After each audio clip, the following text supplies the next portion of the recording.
Bonjour, je suis Virgile Roquier, je suis artisan luthier à Tourcoing. Je suis spécialisé dans la réparation d'instruments de musique à vent comme les clarinettes, les trompettes, les saxophones. J'ai commencé la musique tout petit, je pense que j'ai commencé, oui c'est ça, au CP. J'ai fait vraiment le parcours du petit musicien tourquenois, c'est-à-dire d'intégrer des classes, des écoles primaires avec des classes cham. Ça, c'est très français comme système, c'est qu'on apprend à jouer d'un instrument, mais on n'apprend pas à savoir comment fonctionne cet instrument. À un moment, j'ai eu bah ouais, cette petite étincelle, cette curiosité de savoir comment on faisait. Je te dirais, je ne connais pas de luthier qui ne soit pas musicien. C'est, à mon sens, c'est pas possible d'appréhender ce métier-là sans connaître un minimum la façon de jouer.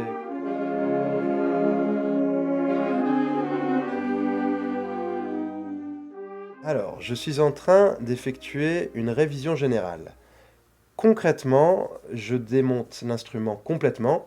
Donc ici, on a les deux parties de la clarinette. On va avoir la partie du bas avec toutes les clés.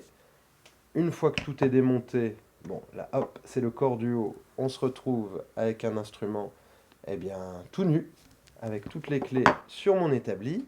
Ça dépend de chaque instrument, mais c'est vrai que bah, quand tout se passe bien, si les axes qui tiennent les clés, les axes, ce sont toutes ces petites tiges ici, voilà, qui vont maintenir les clés. Si tout ça n'est pas bloqué, si on est vraiment sur un cas classique, on peut être sur 4 ou 5 heures sur une clarinette comme ça, à partir du moment où tu veux faire ce métier. Alors, bah, c'est un peu comme les boulangers, les maçons, les coiffeurs, il faut faire un apprentissage. Et j'ai fini par trouver à Lille. Moi qui suis tourquenois, c'était un peu magique. J'ai pu, grâce à ça, intégrer une école, et d'ailleurs il n'y en a qu'une en France, qui se situe au Mans, et ça s'appelle l'ITEM, c'est l'Institut technologique européen des métiers de la musique.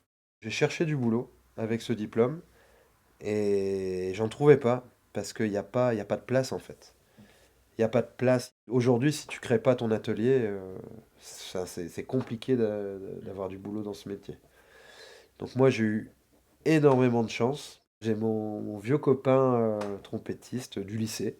Il me dit, bah tiens, ma femme, elle est directrice de cours Candelier à Tourcoing, l'école de musique. On te met à disposition si tu veux une pièce. Voilà, et puis tu fais ton atelier, puis on voit si ça marche, et puis on verra bien. Et depuis, bah, maintenant, on va fêter les 10 ans, là, en 2022. On est un atelier international ici, parce on a des Belges qui passent la frontière pour venir faire réparer leurs instruments. Et je peux me targuer d'être le premier luthier de France quand on vient de la Belgique. C'est c'est ça la blague. Je suis le plus proche de la frontière, la Moucron, c'est un kilomètre.